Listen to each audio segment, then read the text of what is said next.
Please comment where you are watching in the world. Sit back and relax to these online scary Reddit stories. One time, I got a flat very late at night, so I pulled into a gas station. I tried putting air in my tire, but the valve broke off as I tried, causing the tire to completely deflate. I was standing outside my car, talking to AAA when a large, older black man approached me. He disregarded the fact that I was on the telephone and asked if I needed help.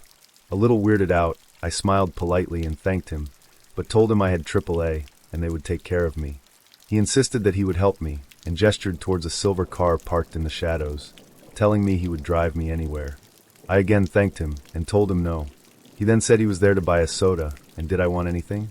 At this point I was fed up and a little scared, so I firmly told him he needed to go buy his soda, and I was going to get into my car now. He walked off, I locked myself in the car, and the dispatcher at AAA, who had been on the phone for the entire conversation, asked if I wanted her to call the police. I told her no, it was fine. I didn't want to come off as racist. God, I was an idiot. I've since learned the difference between racism and looking out for your personal well-being. Well, the woman from AAA said, "You might not think you're in any danger, but I'm concerned, so I'm bumping you to the top of the list." We hung up, and I sat in the car bored. At this point, I noticed my new friend had come out of the store and was standing about 20 feet from my car, staring at me. I thought this was very bizarre, and I started feeling a little nervous. I made sure my doors were safely locked. Over the next 20 minutes or so, I would take sidelong glances in his direction to see if he was still there. Eventually, he disappeared, and I heaved a sigh of relief. Then suddenly I saw him again. He had stepped back inside the store and was crouched behind a window cling, staring directly at me. This was too much, racism or no, I was fucking freaked out. I called 911. 911, what is your emergency? I explained the situation, and that I was scared. Okay, I'll dispatch an officer to you immediately. Oh no, that won't be necessary. I don't want to waste anyone's time. Could you please just stay on the phone with me until the tow truck gets here? That way, if he approaches me again, I can show him I'm on the phone with the police. Alright, sweetheart, can you tell me exactly where you are? Sure. I'm at the Hess on Colonial and Mercy Drive, it looks like. The dispatcher paused. Miss, I don't mean to alarm you, but I need to let you know. You are currently stranded at one of the most dangerous intersections in the country. I'm dispatching an officer immediately. You need to promise that you won't exit your car for any reason, and do not hang up the phone until either a police officer or your tow truck is there. So, I stay on the phone nervous, but not really thinking anything would happen. I would occasionally glance back at the store to see if Mr. Creeper was still there, until finally he disappeared. I told the dispatcher, very relieved by this turn of events, when suddenly, the man somehow appeared in front of my car. He was walking right towards me, straight into my headlights. He reached down to adjust his pants when bam. Yeah, that's right. He pulled his penis out. I burst into tears and started shouting into the phone what was happening. I averted my eyes to the steering wheel, not wanting to look at it. Now, since I was looking at my steering wheel, it came as quite a surprise when he appeared at my passenger door and tried to force his way in. Adrenaline is a funny thing. No longer was I a broken victim. I was pissed. I started screaming all sorts of obscenities at him. I told him I was on the phone with the FING police, and they were going to put his ass in jail. I called him a bastard, a son of a bitch. The poor 911 dispatcher must have thought I opened my door to scream at him, so she in turn was screaming at me to shut the door and wait for the cops. After maybe 3 minutes of screaming at him, he seemed to realize I wasn't responding favorably to his attempts at wooing the gentle lady that I am. He strolled towards some gas pumps about 10 feet away and stayed there. Several minutes after that, the tow truck rolls in. A gentleman got out of the truck and started heading my way. He noticed I wasn't getting out of my car to greet him, so he pointed at his hat, which proudly stated AAA. He got right up to my car door, and I shook my head violently, refusing to get out. I cracked the door open, and his face changed. He saw that I had tears running down my cheeks and mascara smeared under my eyes. I explained quickly what had happened, nodding towards the man calmly standing by the gas pumps. He had put his D away at this point. I saw the tow truck driver's face harden. Did that motherfucker hit you? He thought the smeared mascara was, in fact, a set of black eyes. I shook my head no. Lock your doors and tell the police to get their FING asses here now. I'm going to make sure this shithead doesn't leave. I watched him walk over to Mr. Creeper and held my breath, expecting fists to be thrown. Instead, I saw what looked like a very cordial conversation. I found out after that he decided to pleasantly ask for directions to keep him here. Suddenly, we heard sirens. Mr. Creeper wildly looked in the direction of the sound, then directly at me, then glared at my knight in rusty armor. He realized he had been tricked. The police showed up, he was handcuffed, and I had to write the mother of all witness statements. They searched him, and it turns out he had a crack pipe on him, and that he was under the influence of cocaine. So yeah, that's my story. It wasn't pleasant, but I'm glad it happened to me, and I was able to get him arrested. I shudder to think what would have happened to some other poor girl if he had gone free that night. So it all starts as my wife mentions to me that her uncle is replacing his leech bed this weekend, and felt strange about asking me to help him out. For you that don't know, a leech bed is a part of a septic system, or a collection off all the shit you flush down the toilet. Now Ed, her uncle, is one hell of a nice guy, a guy that would do anything for a friend, so I give him a call and tell him I'll be over on Saturday. Once there, I discover that it will be Ed, Ernie the backhoe operator, and Ed's two son-in-laws and myself attempting this deed. I'm thinking cool, we have a backhoe and a couple of extra guys to help with the labor. Cup of coffee and a donut later, we start digging. The lid to the septic tank was already uncovered, so the next thing to do is start digging along the side of it with the backhoe to find the existing pipe that leads to the septic system. The sound of a crack was the first sign that we found the plastic pipe that was followed by deadly vapors of past as excrement close behind. So I, being the working type, hop down in the ditch, boots covered in what can only be described as shit juices, and dig around the pipe so that Ernie, the backhoe operator, can see what the fuck he is doing. Now we go to the exit hole on the septic tank and start a new trench to run lines to the leach bed. As my wife's uncle Ed tells me that we have to make sure the outlet on the tank is clean and ready for the new pipe. This consists of not only standing in ass juice, but reaching my hand into the bowels of hell to scrap any remnants of shit off the side of the outlet on the septic tank. All the while my face inches away from ass juice, pure shit lumps, toilet paper, and tampons. I should mention at this time that Ed, the owner of this house, has 4 daughters and a wife. You would not believe the number of tampons that 5 women could produce. Outlet is clean, in with the new pipe. Cement around it, all right boys, we are moving now. From here on out this should be a breeze, and in no time I'll be drinking beer and eating steaks. So me and Scott, one of Ed's son-in-laws, are in the ditch putting pipes together, and all is going well. The ditch at this point is about 7 feet deep. The guys up top throw down some stones and a shovel for me to push the stones under a low point in the pipe. As I'm bent over, I hear a faint voice topside yell, "Get out of there." As the sounds are still entering my ears, I stand up, and at that same time this 7-foot hole that I'm in collapses all around me. Still conscious, and my head above ground, I can feel the weight of the dirt crushing my chest. I try to suck air into my lungs, but instead can only hear the bones in my chest begin to crack. Bang! Pop! Finally I black out. This portion of the story is from what I heard from those that were there.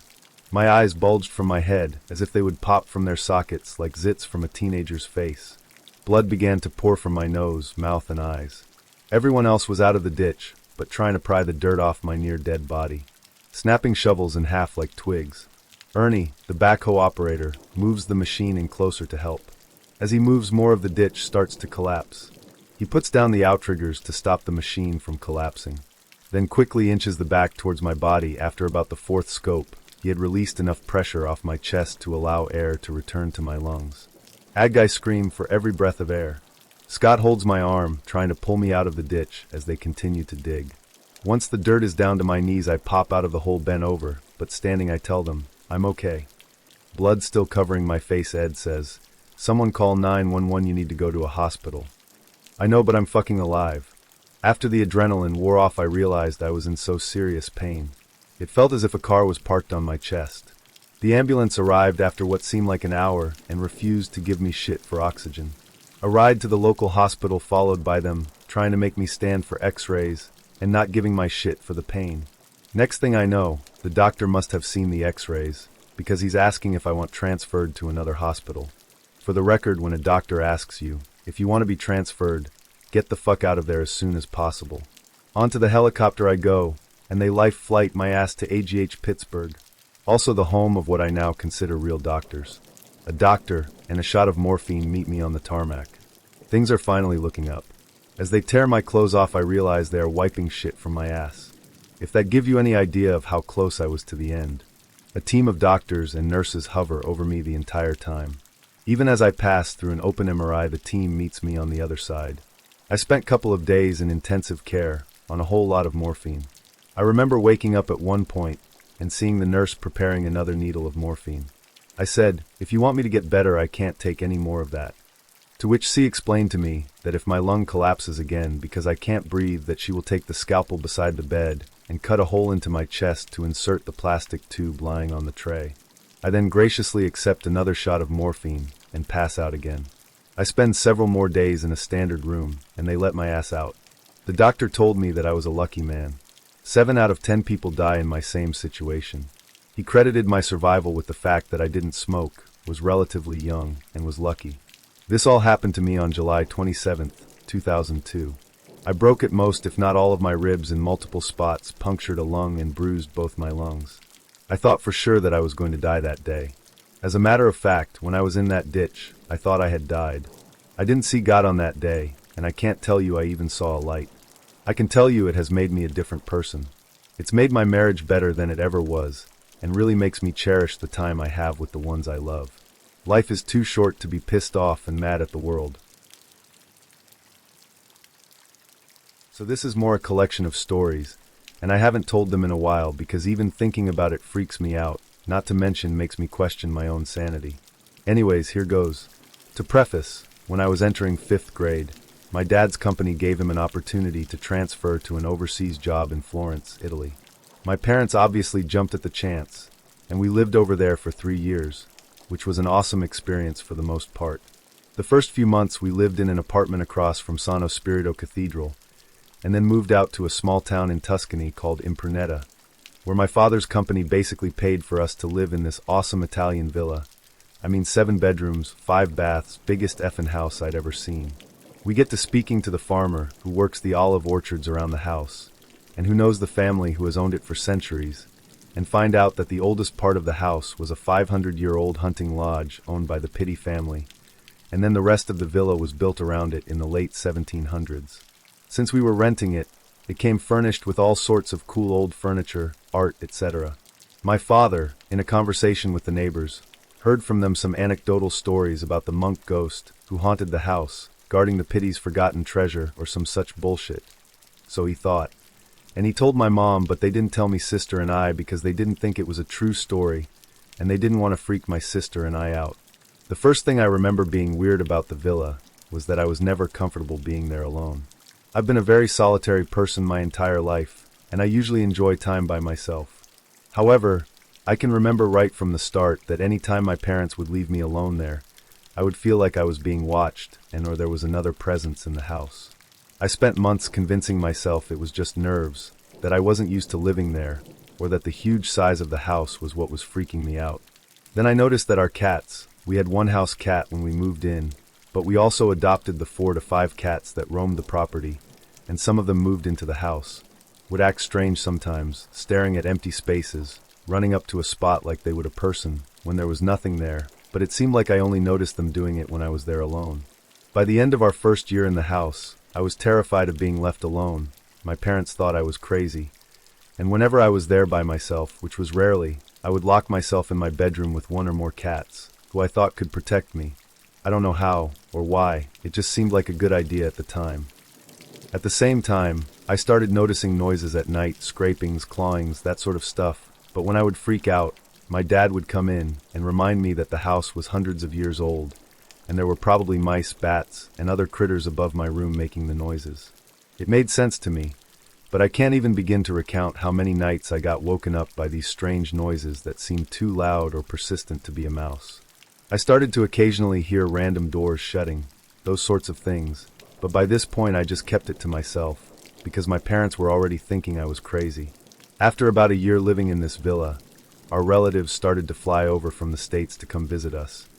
I mean, they basically got a vacation in Tuscany for the price of a plane ticket, so we had guests at least once a month, if not more. The first major incident I remember was when my aunt and uncle and 2 cousins came and visited, and stayed in the apartments that were originally the 2nd floor of the hunting lodge. I'll mention briefly that it seemed a majority of the incidents slash noises slash etc. seemed to all originate from the oldest part of the house, which was the 3 floors of the original hunting lodge, the root cellar below it.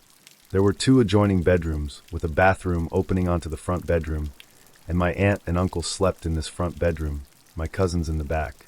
Long story short, my cousin Casey woke up to go pee at like 5 in the morning, walked into the bathroom half asleep, and saw a man standing in there, so he turned around and sat on the chair outside the bathroom door.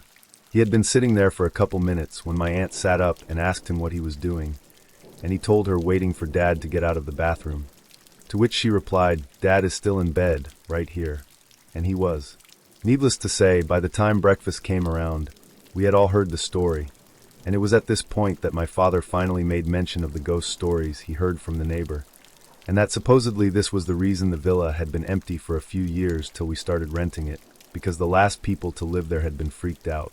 I pretty much flipped my shit on all of them, because I felt like everything I had experienced finally made sense, and they had been making me feel insane by passing off my experiences as something I made up in my head. After it was out in the open in my family, we all started noticing how frequently weird things happened in that house, and I'll just list a few examples. My sister had a slumber party for her birthday with 5 to 6 girls, and my mom sat out in the stairwell around midnight for a bit to make sure they all went to bed. She started hearing furniture being dragged around, and went down to see what the girls were up to, but they were all in talking, and no furniture was moved. A week later, my parents had the owners come out and open up the 3rd floor of the hunting lodge, which were 2 rooms they kept locked up as storage, and inside there were several large wardrobes, dressers, and other pieces of furniture that had been dragged around at random. You could see the trails through the dust where they had moved, anywhere from a few inches to several feet. The owners got mad at us, thinking that my sister or I had managed to break in and mess with their stuff, but the door was locked, and my dad pointed out that there were no footprints. The owners kind of freaked out, made a bunch of hurried excuses and dismissive gestures. Italians are great at both, lol, and left pretty fast. This isn't nearly as convincing, but I always thought it was strange. In Italy there were these barn owls that make this horrible screeching noise that I can only describe as a combination of a woman being murdered and the spawn of Satan. If you don't believe me, but the weirdest thing was they would sit on our window sills for hours at night screaming repeatedly, to the point where my entire family was at their wits' end. They would also fly into the window screens if we stood by the windows at night, like they wanted nothing better to do than to rip us apart.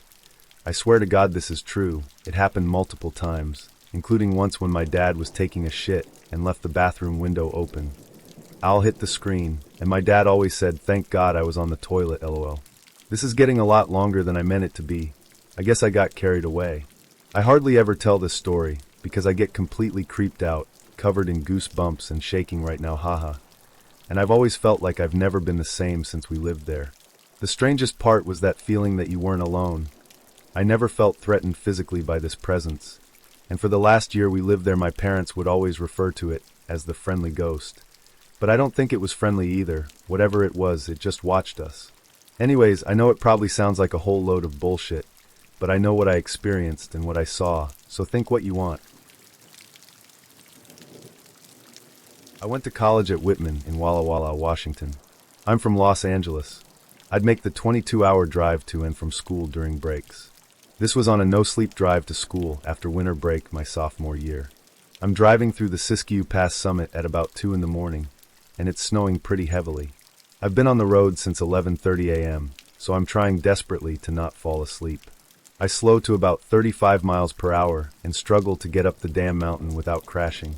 Suddenly in my headlights, I see the right side railing has severely been crumpled, and my eyes naturally follow it a bit further down to the road to see a white Ford Explorer flipped on its side, wheels still spinning in glass and dirt and wood everywhere. I audibly whisper, now that I think of it, "Oh shit," and pull my car up behind. I rush out of the car and see a bloody arm dangling out of the driver's side window. The car is on its side. I call out, but there's no answer, so I take off my jacket and shoes, don't ask. I wasn't thinking properly, and climb up onto the car door. I look down through the driver's side window and see a youngish man still strapped into his seat. His head is bleeding pretty badly, but his arm is a lot worse.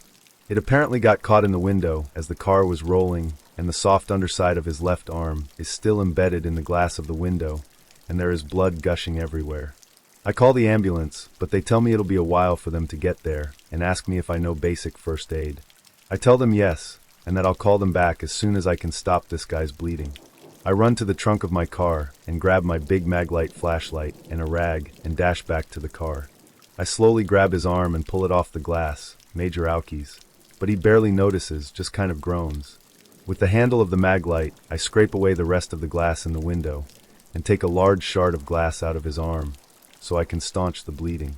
I don't want to move him from his current position, so I press the rag to his arm as he is, but the bleeding just will not stop. It's quite literally spurting from the wound. I look to see if he's hurt anywhere else. His left leg looks badly broken, and his nose and face don't look too good either. I take off my belt, a new one too, and wrap it around the rag to make a makeshift tourniquet and tie it hard. I don't want to completely cut off his circulation because I don't want to be responsible for an amputation, but that's the least of his worries. He's going into shock, so I have to try to keep him awake for as long as possible. I'm sitting on this car in the freezing cold, trying to stop the bleeding in this guy's arm with one hand and trying to get in contact with the paramedics with the other. I'm shaking like hell out of fear and cold, and it's been about 15 minutes, and I'm wondering why there are no cars passing by, when I realize that there are no commercial vehicles at this time of night, and that all the truckers are stuck a couple miles back at a mandatory way station. Great. Finally, about 25 to 30 minutes after the call, the ambulance and fire truck comes blaring up the slope. They take the guy into an ambulance and rush him out of there for an emergency blood transfusion and treatment. The medics give me some hot cocoa, which I promptly vomited back up, and some blankets, test me for shock, and start asking me questions I don't know the answers to. Where does he live? Was he drinking? How fast was he going? After about 20 minutes of questioning, they take my contact information and let me go. They said he probably would have bled to death if I hadn't been lucky enough to see him, because there were literally no other cars around. They tell me the guy's in stable condition and that they'll let me know how he is. You think that's the end? Ha! I get in the car and realize I'm a ridiculous mess. My clothes are soaked with this strange red substance, and my socks are stiff with frozen blood. My face, hands, arms, even hair have blood and dirt and glass and leaves stuck all over. I decide I don't want to drive into Walla Walla and show up at my friend's house looking like something out of a bad slasher film. So I decide to pull into the next gas station to use the restroom. I walk into the store expecting a very surprised clerk on duty. What I didn't expect was for him to gape open-mouthed at me for a few seconds, then reach behind his counter and pull a gun on me. Are you kidding me? I nearly wet my pants. Granted, I was wearing jeans and a white shirt, and I was completely covered in blood, but why is his first response to shoot me? I throw my hands in the air, screaming, don't shoot, and try to explain to him what happened. I always thought I spoke well under pressure. Well, I don't. The first reasonable thing that popped out of my mouth while having a gun pointed at me by a scared-to-hell gas station attendant, while looking every bit like a serial killer gone mad, in order to reassure him that everything was going to be all right. Don't worry, it's not my blood. That helped calm him down. You know how during the most extreme conditions your brain does the weirdest things. I actually laughed out loud, which really didn't help my case, because the thought that kept running through my head was, well, at least if he shoots me, the ambulance won't take 30 minutes to get here this time. LOL. After a while he puts the gun away and is so sorry for the misunderstanding that he lets me use the employee bathroom to wash up. I have a few small cuts on my arms and legs, but I seem fine other than that. Now if my heart would stop exploding. After an eternity of scrubbing and getting dried blood out from under my fingernails and throwing the clothes away in the dumpster and wiping the car down and shampooing my hair, I end up sitting in the parking lot with my face in my hands for a good long time before I got back into the car and drive on. I'm not sleepy anymore, so I end up making the drive all the way to Walla freaking Walla in one piece. Afterthought, while I was waiting for the ambulance to come, I was so scared that I didn't really think about what was happening to me. In retrospect, I was sitting in the freezing snow at 2 in the morning on a deserted mountaintop with a potential bloody corpse, with no one around. Traumatic? Yes. There was a small door that led to attic space in my bedroom, 11 years old to 13, and it became habit that I would shut the door as I walked into my bedroom a couple times a week. I didn't think anything of it, just assumed my mom didn't close it all the way when she left it. After a while I made the mistake of joking with her when she made a comment about me not picking up after myself. I said something like, "Every night I have to close the attic door behind you. How about you shut it all the way when you're done?" She then informed me that she hasn't been in the attic in months. Asked my brother, nope. Asked my father, nope.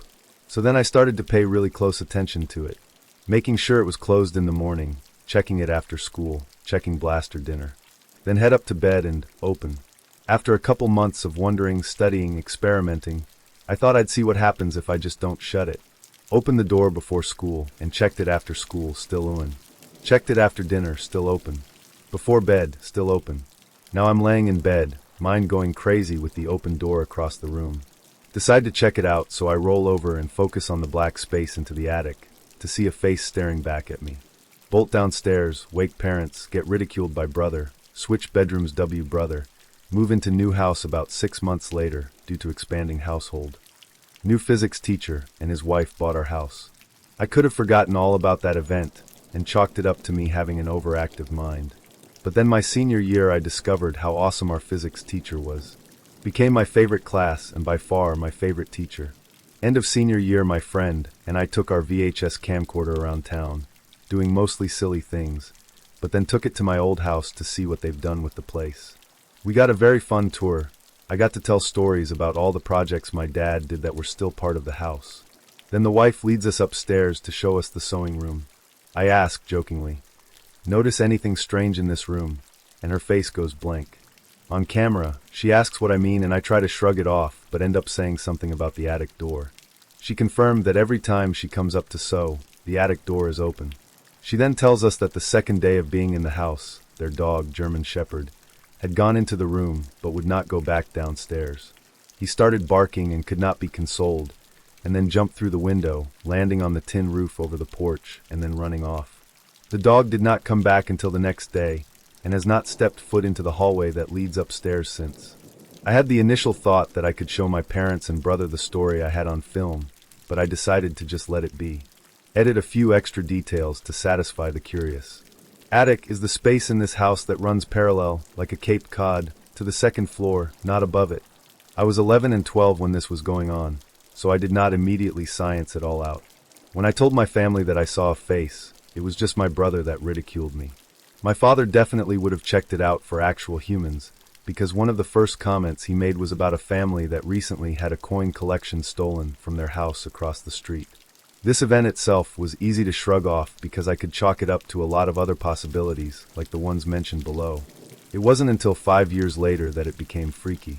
The look on the wife's face before she told us about the dog was very telling, like something they decided to never put much thought into.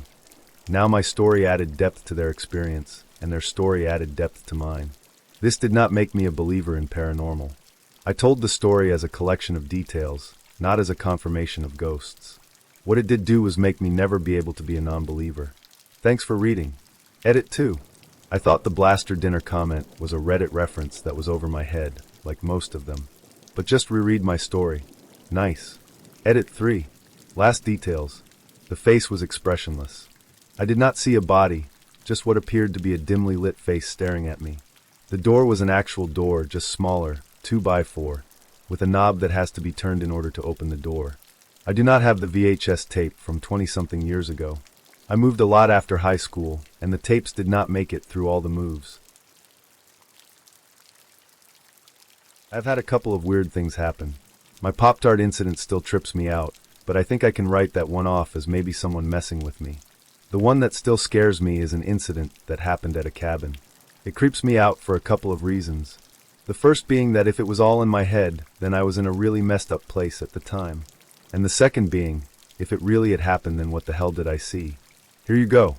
I'll be the first to say that all this stuff could have taken place in my head. The mind is a freaky thing and can play some pretty trippy tricks on you. Sorry for the length. Whenever I was scared as a kid, my dad had always told me that in life, you should not be scared of ghosts. Fear the living because they can actually hurt you. In my late teenage years, I came into some money after my father committed suicide, and I received an inheritance from him. At time of my dad's passing, he and my mom owned a cabin up in Oregon by Mount Bachelor. The cabin had been put up for sale since my mom could no longer afford the payments, and renting it out was not covering the payments either. The cabin was set to go on the market for sale in less than a month, and was in the process of finalizing all the paperwork with the realtor and lawyer. So for that month's time, the cabin was not going to be rented out any longer and was going to be vacant. I saw this as a chance to get away for a while and clear my head in light of all the things going on. I quit work, packed up my snowboarding gear, grabbed my dog, and headed up in my dad's car that he had willed to me to the cabin. Now this was our family cabin that my parents rented out throughout the year when we were not using it. I had keys to the cabin and also had the code for the alarms, so I did not feel the need to stop at the rental management company and advise them of my stay. This has nothing to do with the coming story, but felt the need to mention it anyway. My first 2 days at the cabin were normal, and nothing out of the unusual happened. Spent my days playing with my dog in the snow, snowboarding, and the evenings playing PlayStation or listening to music, drinking and smoking out on the balcony. Had already stocked up on food, cigarettes, and liquor, so I was pretty much a shut-in aside from the occasional out to hit the slopes.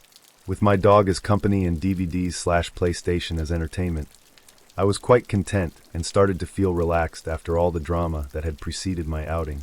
The cabin itself was 2 stories. Bottom story had the living room and a side guest bedroom along with small kitchen. Upstairs had another 2 rooms along with a walkout balcony attached to the master bedroom. Most of my time there was spent either in the living room, kitchen, or master bedroom. I never ventured into the other rooms and always kept the doors leading into them shut. Open doors to dark rooms always creeped me out. Anyhow, the 3rd day came around, and I was going through my usual routine of playing with my dog. His name was Midnight, by the way, and he also since passed, playing games and watching DVDs.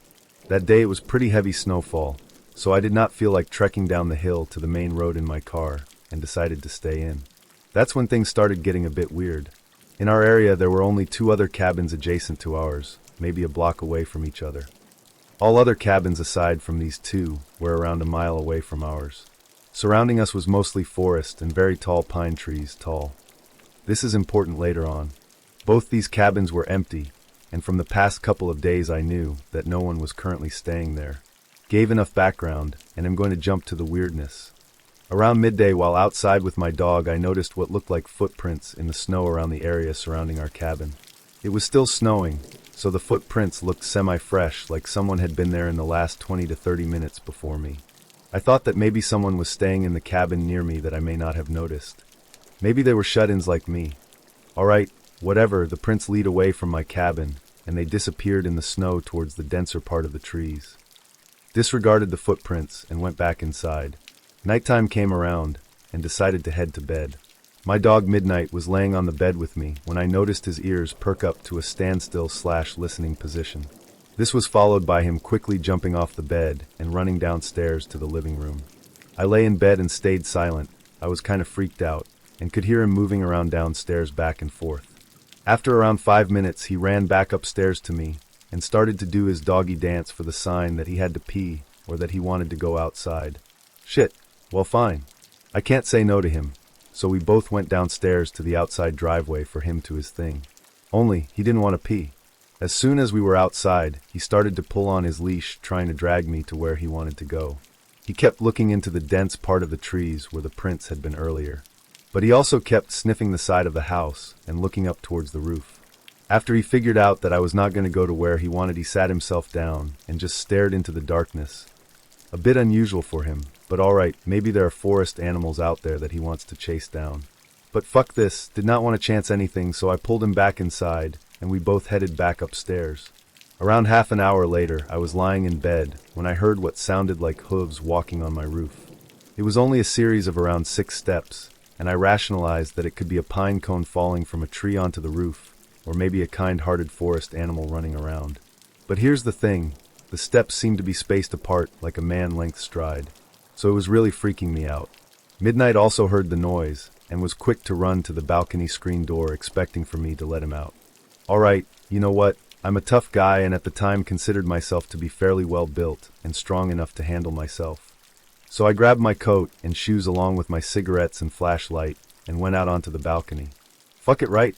As soon as I was outside, I lit up my cigarette and started canvassing the roof with my light. Nothing there, and the snow on top was undisturbed. Weird, must have been all my head? What about Midnight hearing the noise? Maybe he was feeding off my fear or paranoia. I started to calm down and relax again.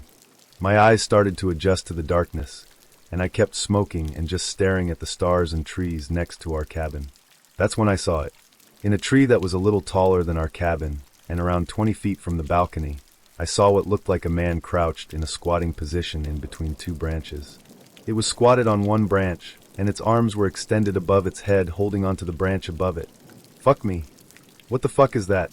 I wasn't sure if I was really seeing this thing, and stood just staring, and sat there motionless. I noticed Midnight stand up and start pacing behind me, and lightly barking at the same time. The thing still did not move. I put my cigarette out and was debating on shining the light in the thing's direction, but something in my head kept screaming not to. So I walked backwards to the inside of the room and pulled Midnight with me. Once inside, I locked the door and shined the light in the thing's direction, but there was nothing there. I shut the curtains to the screen door and retreated back to bed. But later on in the night, I heard light tapping at the screen door, like someone was tapping on the glass with their fingers. It was consistent and did not stop for nearly an hour. Midnight seemed to stare at the door, but he wouldn't go near it anymore. The weirdest part was that I had a feeling like someone was inviting me to open the door. But at the same time, I kept hearing my dad's voice in my head telling me to stay in bed and not do it. I listened to my dad's voice and just stayed where I was. Passed out eventually, and woke up in the morning, and everything was normal. The rest of week I spent there was non-eventful, and nothing else out of the ordinary happened. I totally admit that it could have been all in my head. A lot of stuff was going on at the time, so I was pretty fucked up from all the drama. But still bugs me even now after a lot of time has passed. I am married now and have 2 young kids, but I am still partially afraid of the dark. Sounds weird to write that out. But oh well. I was going to make a throwaway, but what the hell? I'll take the risk of looking like a totally insane person. No one is going to believe me anyway. This happened when I was 17. I'm 32 now. I graduated high school and got my first apartment. Nice town. Lived by myself other than my cat, Snowball. Don't laugh, I named her when I was 8 years old. A few details before we get started. I've never been a fan of cat boxes. Worst part of being a cat owner, shoveling tiny shit with a tiny shovel every day. So I got one of those motion-activated self-scooping deals. Left it on the back patio, ran the cord inside to power it, and left the back sliding door open big enough for her to get in and out. 5 to 6 inches. The patio was one of those 8 by 8 cement-floored types, surrounded by a 5-foot tall wooden fence. If you looked out from my bedroom door, you'd be facing right at the sliding door with hanging blinds, living room in between, kitchen that was off to the right. So I'm playing some 56K Counter-Strike at the computer in my room with my back facing the door. It's about midnight/1 am. I hear Snowball start to make one of those awful cat growling/RRR noises in the back of her throat. I'm pretty locked into the game, so I tell her to knock it off, not looking at her. She keeps doing it. I tell her to shut up. I'm irritated because I'm doing well in the round. She gets loud. This is enough to break from my gaming zone out, and I realize this is not normal. I get up from my computer to see her standing in the doorway facing out, her back to me. She is in full-on Halloween cat mode. Hair sticking straight out, her back is completely arched, she looks tense. I'd never seen her that way. She is still just going crazy. Roar. I look out into the living room where she is facing. Nothing is amiss. There is nothing there. I look down at her to say something to the effect of, "What's the matter?" She makes this insane sound, like a combination of a hiss/growl/spit, and she starts to take a few steps backwards. That is when a tiny creature runs out of the fucking kitchen. On 2 legs, wearing a tattered piece of cloth or a bag, it looked like a little cloak. It's maybe a foot/foot-and-a-half tall. It's a real-life fucking jump scare.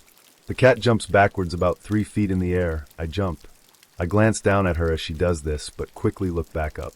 I hear her land with a crash behind me and run. I am fixated on the thing. It is moving, but it's like time has slowed down. I am watching these things happen, but everything is so fast. It runs out the back door through the blinds with a crash at speeds that don't even seem natural. The blinds are swinging.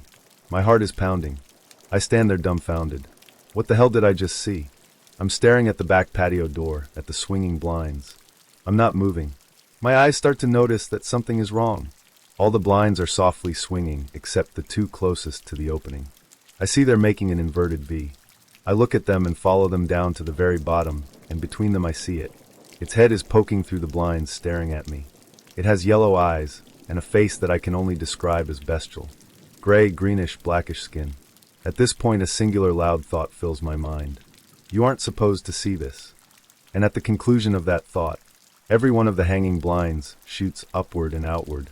I jump again, and my heart tries to blast out of my chest like I'm fucking Cape Canaveral. Some of them hitting the ceiling. A few fall off. It's a loud racket. The rest are swinging all over the place. I look at the place where its face was, and it's gone. I beeline for the kitchen. Refrigerator door is open. I open a drawer and grab the biggest knife I see. I am shaking. Adrenaline like I have never experienced before. I rush to the sliding door and slam it shut. It won't close. I open it a bit and slam it back shut. Still won't close. What the fuck? I am completely stupid. The cat box cord. I crouch down, brandishing this knife like a complete idiot, looking out the glass door waiting for this thing to launch at my face. I'm shaking. I reach across myself with my left hand to the power plug on the wall to the right as I stare out, waiting to stab anything that approaches. I fumble to get it unplugged. My hands won't do anything right. I finally get the cord unplugged, and I open the door real quick to throw the cord outside. I throw it like a spaz, and it hits the wall and the side of the door and falls down. Still inside. Fuck. I pick it up and try again. This time it lands outside. I hear a scratching sound, and my eyes dart up. I see two tiny, awful fucking hands holding on to the fence. Clawed, gnarly, humanoid hands. This fucking thing climbed down feet first, hanging from the fence. It would have been slightly comical if it wasn't so fucking terrifying. The hands let go and I hear it land in the bushes outside the fence, and I hear fast footsteps as it runs off. I slam the door shut and lock it. This is completely true. I've heard it all. It was a raccoon. It was a cat with the mange trapped in a paper bag. It was not either of those things. After the event, I started researching like a madman. Closest thing I found was in a book I found at the library called Fairies, which is like an art book featuring all the different types of Irish folk creatures. I don't live in Ireland. I live in the US on the West Coast. Was I hallucinating? It's entirely possible I had an extreme and sudden hallucination. It's not unheard of. This event had a huge impact on my life and completely affected the way I view the world, the paranormal, religion. Everything. 12 years ago, my brother died, and for that whole first year, a lot of super weird shit happened to our family. The only conclusion I can come to, and I do really believe this, was that he was trying to contact us. A week after his funeral, my mom was home by herself, and the phone rang. This was about 2 p.m. The caller ID said that it was my brother's house, so she figured it was my sister-in-law. Mom answered, and when she said hello, there was no sound on the other end, and no one answered. She said hello, again, and still no answer. Then the call disconnected. She waited till about 6 p.m. when my SIL came home from work, and she called her to ask if she'd come home from work and called her earlier. My SIL said no. She asked if the kids had come home early. My SIL asked my niece and nephew if they had come home to call Gran in the middle of the day, and neither of them had. They were in school the whole time till the end of the day. The phone was mounted to the kitchen wall, and the receiver was on the hook, so it's not like the dog knocked it over and accidentally stepped on speed dial. We think it was my brother making contact to let my mom know he was around. My SIL is an amazing cook, and she has many kitchen utensils and tools that are very specialized, that you only use for one thing. For example, a certain knife you'd only use for fish or some such thing. Over the course of that first year he was gone, many of the utensils that my SIL would use to make my brother's favorite dishes started to disappear. She didn't loan them out, no one borrowed them. I asked a friend of mine who's really into the supernatural about it. She said, "Does your SIL believe in ghosts and such?" I said, "No, she's super no nonsense and really doesn't believe." She said, "That's the problem. He's trying to get her attention. He wants her to talk to him. He misses her. He's trying to let her know that he's still around." A year after my brother died, my dad's lady friend's father died. And a year after that, she was still having a lot of problems coping with her dad's death.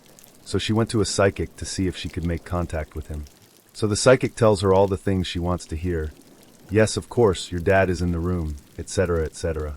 Stuff that anyone could say to her. Then the psychic says, "Your dad's here, but there's a much younger man with him also. He's very tall and thin, with dark hair and glasses." Normally, Dad's lady friend would have thought of my brother, but she was having such a hard time coping with the loss of her dad that she just didn't make the connection to my brother at that exact moment. So she said, "That doesn't sound like anyone I know." The psychic said, "Who's James?" Dad's lady friend said, "He's my companion." The psychic said, "The younger man has a message for James." He said, "Please tell my dad that I'm okay." She realized it was my brother trying to get a message to my dad. The psychic knew nothing about my brother's death. Dad's lady friend was strictly there to talk about her father. 2 months after my brother died, I was kind of having a really bad day about his death. It was still very soon, and I was still grieving. I went out to Target in my neighborhood to run some errands Sunday morning, very early right when they opened. And on this particular day, I had my hair up in a ponytail. I was going up the escalator to the second level, and suddenly I felt someone tug my ponytail, just in a friendly manner, like you'd tap someone on the shoulder. There was one girl I worked with who lived in my neighborhood, and I thought that early on a Sunday in this neighborhood, it could only be her. So I turned around, expecting to see my coworker behind me with a big grin on her face, and I was alone. I was alone on the escalator, there was no one else on there with me, and the store was still mostly empty. 9 months after he died, I was in bed sleeping, and it had to be around 3 a.m. or so. Suddenly, I felt someone sit on the edge of my mattress. I actually felt the weight of this person sit down. I felt the edge of the mattress dip. I gasped, because naturally I figured someone had broken into my bedroom and was going to attack me or something. I was laying on my stomach, and before I could roll over and see who it was, I felt this person lean up against me very gently, like they were trying to hug me without waking me up, and rest their cheek on my hair. I couldn't see anything, but at that point, I bolted upright and screamed, and snapped on the light. There was no one there. You guys, I swear on my life, to this day, I could feel this person lightly hugging me. I could feel their cheek against my hair. I felt the mattress dip down when they sat. It's been 12 years since he died, and to this day, there's been no way to explain any of this. Sorry this was so long for my first post, but when I saw the topic, I couldn't help but register so I could post. I grew up in the Great Pacific Northwest, in the foothills of the Cascade Mountains, under the shadow of Mount St. Helens in Washington state. It is a land full of myth and legend, mostly from the natives but a lot from the old-timers, the loggers, the trappers, the hunters, etc. One of my father's oldest and dearest friends, now passed on, was a local Native American who was one of the oldest of his nation. He was an adult before most of the towns in our area were settled by white people. His name was Charlie to us. I'm sure he had another native name, but I don't recall what it was. Charlie used to sit us down, kids and adults, and tell us stories. Some of the stories were tribal legends.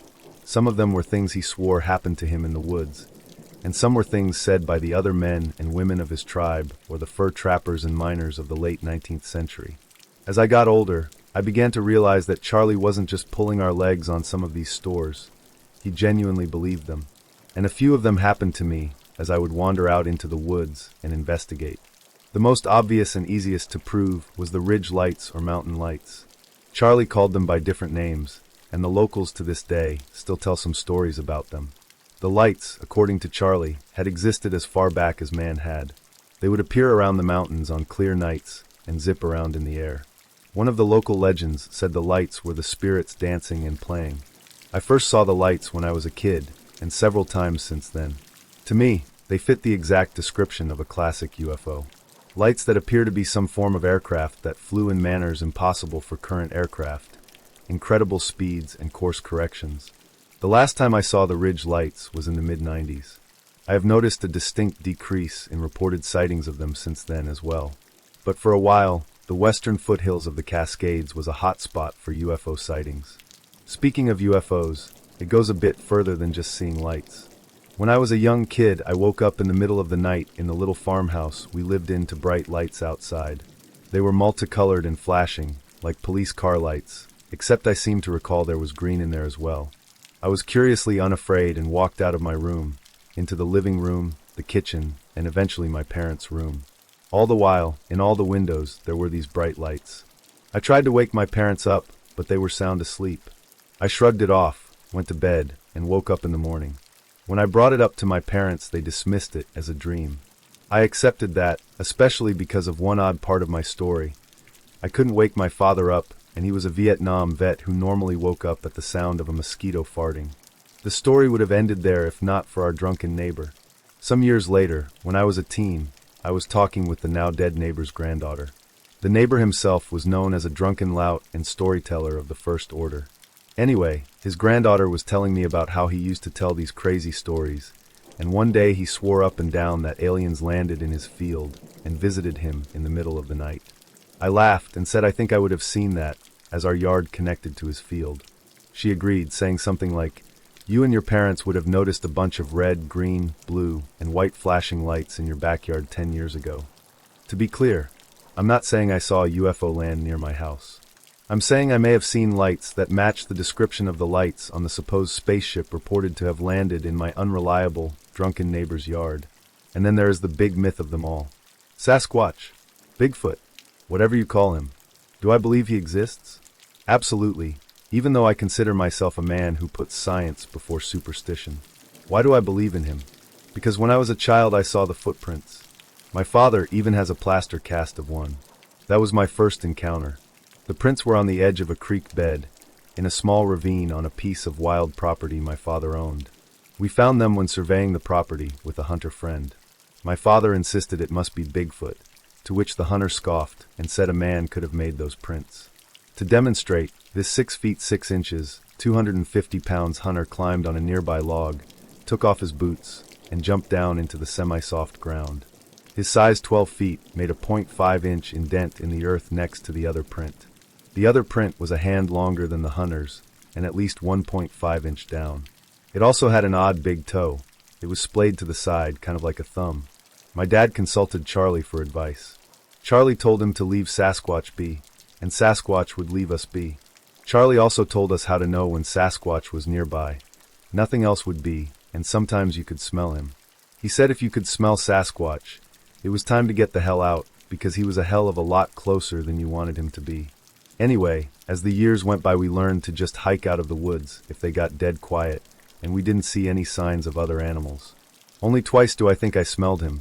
Both times it was a heavy, musty, almost moldy odor like old sweat or wet dog.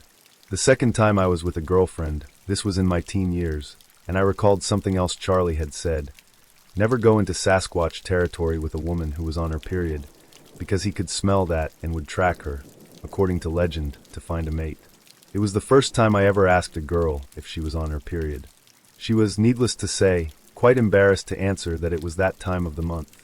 That was when I told her we needed to leave, now, and we started out of the woods. We both swore we heard sticks breaking and branches rustling behind us the entire way out, and we both had that terrifying pit in your stomach you get when you know something is watching you. Around the time I was a sophomore in high school, my parents decided to tear down our house and rebuild, seeing as a lot of people in our neighborhood were doing the same for value purposes.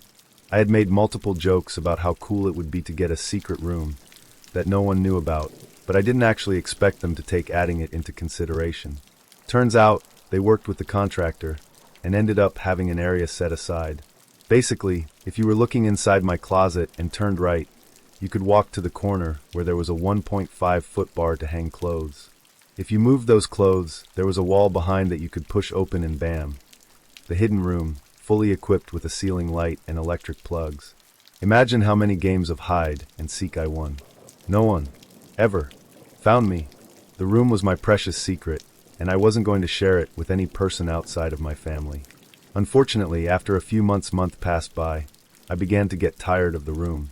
First of all, trying to squeeze past all of the clothing proved to be a pain. Then I'd have to slide through the tiny space to get into the room, which wasn't all that big itself. The magic had worn off, so I stopped entering it. Fast forward to a couple months later, when things began to get weird. Our family had left for vacation for 2 weeks, so we had one of our neighbors take care of the house. We had been having a lot of crime in the area, so she occasionally stopped by just to check. When I had gotten back home, I was exhausted and wanted nothing more than to crawl into bed. Opening the door to my room, which was dark, I noticed that something was off. I could see a faint glow coming from underneath my closet door. Okay, I thought to myself, my neighbor must have been going through my stuff. So I walked over to turn off the light, only to realize that the closet light switch was facing down.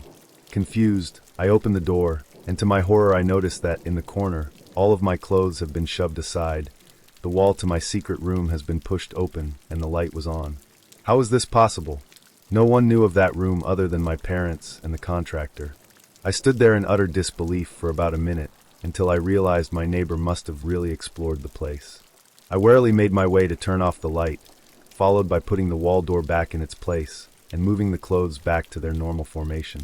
I'm going to try and explain what happened next as best as I can. Still kind of freaked out, or at least confused, I start to exit my closet. I'm standing in its frame, looking across my room into the corner, where I have an iron floor mirror. I'm looking at my reflection when I notice that the closet space behind me suddenly lights up and I hear this scraping noise. Or at least I think that's what it was. My heart had been pounding so hard that my ears could only hear the rush of blood with every beat. I just remember jerking my head back inside my closet to find that all of my clothes were moved aside, the wall was pushed open, and, you guessed it, the light to the secret room was on. Once I was able to move from my petrified state, I convinced myself that I had been so confused when I had initially seen the secret room open, that I had not really closed it back at all. But I know that I was lying to myself. Throughout the next few months, weird things kept happening. They weren't anything major, but still weird to the point where I couldn't explain it. For example, I would walk into my bathroom only to find that my toilet seat was being left up. Every single time. I was assuming my dad was coming into my room to use it, but that would mean he had a serious case of overactive bladder. When I approached him about it, he looked at me as though I were crazy and asked why he would use my bathroom when we had one down the hall. I couldn't answer that question. There were other instances when I would wake up in the morning only to find that, on multiple occasions, my closet door was wide open. Before any of you say that's not a big deal, let me clarify that I had been slightly terrified of my closet and made sure every night that its door was closed before I went to sleep. I would check to make sure I heard the click, and pull back and forth a few times to prove it had been shut all of the way. There was no reason it should be wide open. And there was also no explanation for why, occasionally, the light was turned on in the middle of the night. I know, malfunctioning lights and toilet seats don't come off as scary, but bear with me. I was freaked out to the point that I finally approached my mom about it when we were both working in our downstairs office one day. Background story on her: she doesn't believe in ghosts whatsoever. In fact, she raised me and my older brother, who had been moved out since we had lived in the new house, to think that any person who believed in ghosts was crazy. So when I tell her of my suspicions, I'm surprised when she sighs and says she's noticed weird things have happened too. I'm getting tired of typing. I'm not really a storyteller in the first place, so I'll try to wrap this up. She continued to tell me how when we first moved into our house, the one we tore down, she would always hear footsteps walking around in my brother's room. This would confuse her because he was at school every time this happened, but she could have sworn she'd hear him running around. One time when she had walked up, toys were sprawled across his carpet. This took her by surprise because he hadn't left his room like that before heading out. She then goes on to explain that the previous owners of the house had a young son that died in my brother's room, which is what led them to selling the house, which she never told me about before. I'm guessing she thought I was old enough to know now and not form any irrational stories about ghosts haunting our house. If that had been her goal, I hate to inform her that it absolutely did not work. At this point, I am now positive that our house is haunted. She wrapped up her story and laughed it off as though it's silly to believe that there wasn't a logical explanation to weird things happening. The footsteps coming from the old house was because it was old. The lighting and toilet issues were stemming from the fact that the house was brand new. Yeah, okay. At that point, we swivel around in our office chairs and continue working on our computers. After a minute or so, I can hear this loud, almost white noise sound. I turn to my mom, thinking she was taking a break and watching some weird video, when I notice she's looking at me with the same confused face. "It sounds like your shower is running," she said. My bedroom/bathroom was directly above our heads. Our dazed expressions stemmed from the fact that my shower hadn't worked for a good month or so. New houses come with a lot of problems. Right as she said that, the water had stopped running, and things went silent right before we heard 5 loud footsteps. I just remember seeing my mom turn white and immediately bolt upstairs, past my dad who was sitting on the couch watching TV. I finally joined her, only to find that she was looking in my closet, under my bed, everywhere. She had tried to explain to my dad what she had heard, but he insisted it was some piping issue, and she eventually believed him. There was no way that was piping. I just kind of stayed upstairs, accepting the fact that something weird, but probably harmless, was occupying my room. Oh, and as I was thinking about everything that has happened, I realized that my current room is exactly where my brother's old room used to be. I know that's not how hauntings work exactly, but it makes for a better story explanation, yes? The house I grew up in was about 100 years old by the time my parents bought it. I lived there until I was 16. For as long as I can remember, I saw what I described as a girl that was pink and see-through. I always called her Pam. It's been 10 years since I lived in that house, and I still remember her vividly. My dad got a bit weirded out when I would talk about Pam, and finally when I was 13, my mom put me in therapy because Pam was still something I brought up regularly. In order to stop my parents from thinking I was crazy, I just stopped talking about Pam completely and went on with life. That was until my parents decided to put the house up for sale when I was 16. Just 2 weeks before moving into our new house, I was sleeping, but was woken up by Pam standing in my doorway and pointing into the bathroom that was directly across the hall. All Pam said was, "Look, my mom." And when I looked to see who she was pointing at, I saw a woman hanging by a cord from the light fixture in the bathroom. I remember the woman looked as though she had been hanging there for a while, when all of a sudden the woman's boot fell off and I abruptly woke up. I ran into my parents' room to tell them what happened, and my mom looked at me disappointed because I was taking about Pam again after having kept quiet about her for years. I concluded that it was just a bad dream and went back to bed with no other incidences. Until a few days later, I was once again asleep and dreaming that I was woken up by crying coming from the bathroom across the hall. I got out of bed and walked over to see what was going on. At that point, I saw the same woman that was hanging from the bathroom light fixture, sobbing and holding a very real little girl under the water in the bathtub. It was then that I realized that the little girl was the little pink see-through girl I had seen my entire life. It was Pam, and she was not moving. I immediately woke up, and I was crying uncontrollably. I was 16 years old, and I ran into my parents' room like a 5-year-old, and jumped into bed with my mom. My dad was working at the time. I told my mom what had happened, and my mom could see how upset I was, and was trying to calm me down. At that same moment, the pink and transparent version of Pam walked through the door. I looked at my mom and just whispered, "Oh my God, Mom. She's in here," and I pulled the covers up to my neck and just looked at my mom terrified. My mom was speechless. At that point, Pam slowly walked up the side of the bed and began shoving me into my mom. I had never been touched by Pam before. I was screaming and crying and kept yelling, "Stop touching me." And all that my mom could reply was, "I'm not touching you," as she was being pushed out of the other side of the bed. After what seemed like forever, Pam stopped and slowly walked out of the room. I cried myself to sleep, and my mom stayed awake to see what else would happen. I never spent another night in that house. But 2 weeks after we moved out completely, the house caught fire. The entire backside as well as the entire garage burnt. The official cause was spontaneous combustion. The house that my family lived in for 25 years has since been bought and sold 8 times within 10 years. No one wants to stay in that house, and I really think that Pam is the reason why. Another story to add here. Hunter/mountaineer here. It was a chilly December morning. I hiked in pre-dawn, taking about an hour and a half to go 3 miles off the beaten trails. Got to my nest about half an hour before sunrise and started to settle in. The wind kicked up and a fog rolled in that was thicker than milk. Within a few minutes, my visibility was 5 foot. I'm sitting tight, huddled up against the freezing wind, when I start to hear twigs snapping close to me. For no apparent reason, what is normally a rapturous sound indicative of an imminently successful hunt sent a frosty chill down my spine. I chambered around in my lever-action 30-30 as quietly as I could, and lay flat on my back tucked against a fallen tree.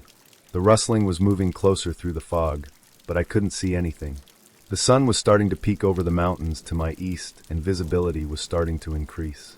The rustling of twigs and leaves was sporadic, sometimes directly in front of me, sometimes behind or beside me. I remember laying there, rifle across my chest, thinking to myself how silly it was to react like such a coward. I rationed with myself that bears and mountain lions are a rarity where I was, and I had likely stumbled into a herd of whitetail that had bedded down. I decided to sit up. The rustling stopped immediately. As it was fully dawn by now, I was looking through the fog for the outline of my prey, which I had assured myself was literally all around me. It wasn't. Seemingly nothing was. By now, the fog had faded away, and it was apparent to me that I was alone in those woods. I hunted all that day without seeing so much as a squirrel. Around 3 in the afternoon, after fighting the wind and an abnormally cold day, and not wanting to hike out by flashlight, I decided it was time to start back to the truck. Walking out of those woods was the most uneasy I have ever felt. Lawfully, once you make it back to the trail, you're supposed to clear the chamber of your rifle. Not that day. What is normally a stroll through the woods, I undertook with the seriousness of an animal being stalked. I would walk, then stop and listen. I never heard or saw anything during my retreat, but I could feel eyes on me.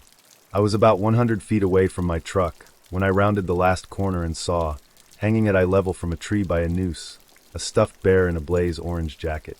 I'm a giant, broad-shouldered outdoorsman, but that one shook me something fierce. This happened when I was 17. I'm 32 now.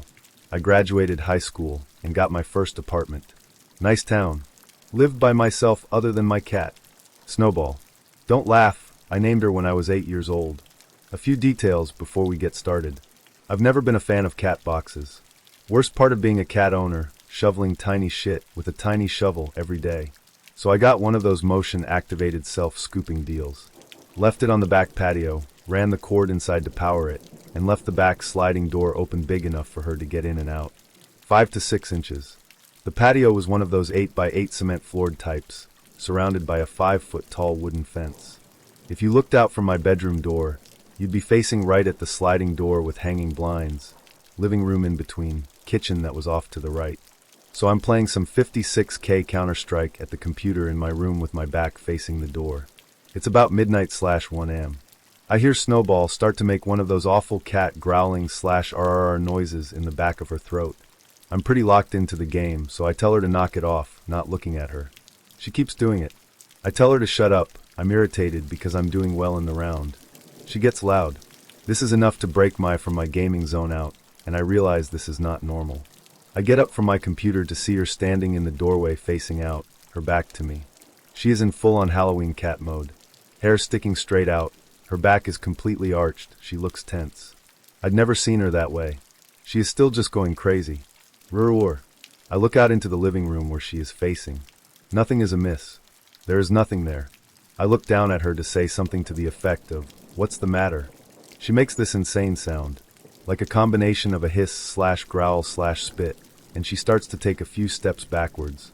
That is when a tiny creature runs out of the fucking kitchen. On 2 legs, wearing a tattered piece of cloth or a bag, it looked like a little cloak. It's maybe a foot/foot-and-a-half tall. It's a real-life fucking jump scare. The cat jumps backwards about 3 feet in the air. I jump. I glance down at her as she does this, but quickly look back up. I hear her land with a crash behind me and run. I am fixated on the thing. It is moving, but it's like time has slowed down. I am watching these things happen, but everything is so fast. It runs out the back door through the blinds with a crash at speeds that don't even seem natural. The blinds are swinging. My heart is pounding. I stand there dumbfounded. What the hell did I just see? I'm staring at the back patio door, at the swinging blinds. I'm not moving. My eyes start to notice that something is wrong. All the blinds are softly swinging, except the 2 closest to the opening. I see they're making an inverted V. I look at them and follow them down to the very bottom, and between them I see it. Its head is poking through the blinds, staring at me. It has yellow eyes, and a face that I can only describe as bestial. Gray, greenish, blackish skin. At this point, a singular loud thought fills my mind. You aren't supposed to see this. And at the conclusion of that thought, every one of the hanging blinds shoots upward and outward. I jump again, and my heart tries to blast out of my chest like I'm fucking Cape Canaveral. Some of them hitting the ceiling. A few fall off. It's a loud racket. The rest are swinging all over the place. I look at the place where its face was, and it's gone. I beeline for the kitchen. Refrigerator door is open. I open a drawer and grab the biggest knife I see. I am shaking. Adrenaline like I have never experienced before. I rush to the sliding door and slam it shut. It won't close. I open it a bit and slam it back shut. Still won't close. What the F? I am completely stupid. The cat box cord. I crouch down, brandishing this knife like a complete idiot, looking out the glass door waiting for this thing to launch at my face. I'm shaking. I reach across myself with my left hand to the power plug on the wall to the right as I stare out, waiting to stab anything that approaches. I fumble to get it unplugged. My hands won't do anything right. I finally get the cord unplugged, and I open the door real quick to throw the cord outside. I throw it like a spaz, and it hits the wall and the side of the door and falls down. Still inside. F.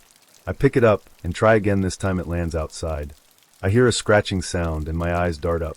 I see two tiny awful fucking hands holding onto the fence. Clawed, gnarly. Humanoid hands.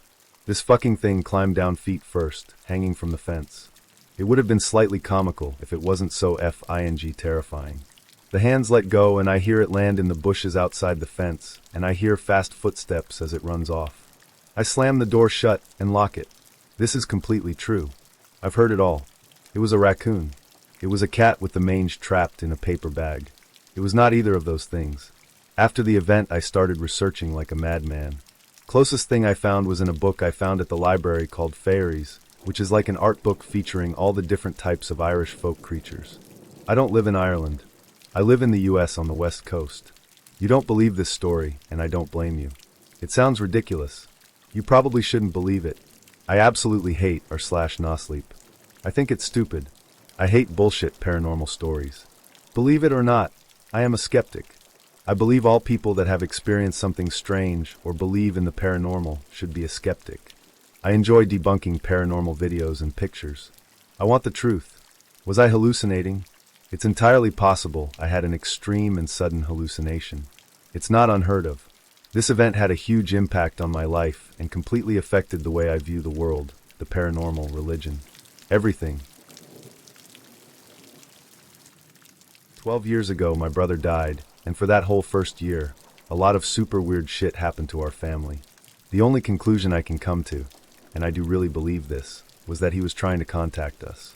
A week after his funeral, my mom was home by herself, and the phone rang. This was about 2 p.m. The caller ID said that it was my brother's house, so she figured it was my sister-in-law. Mom answered, and when she said hello, there was no sound on the other end, and no one answered. She said hello, again, and still no answer.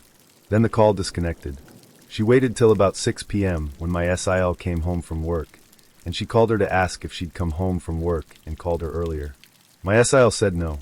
She asked if the kids had come home early. My SIL asked my niece and nephew if they had come home to call Gran in the middle of the day, and neither of them had. They were in school the whole time till the end of the day.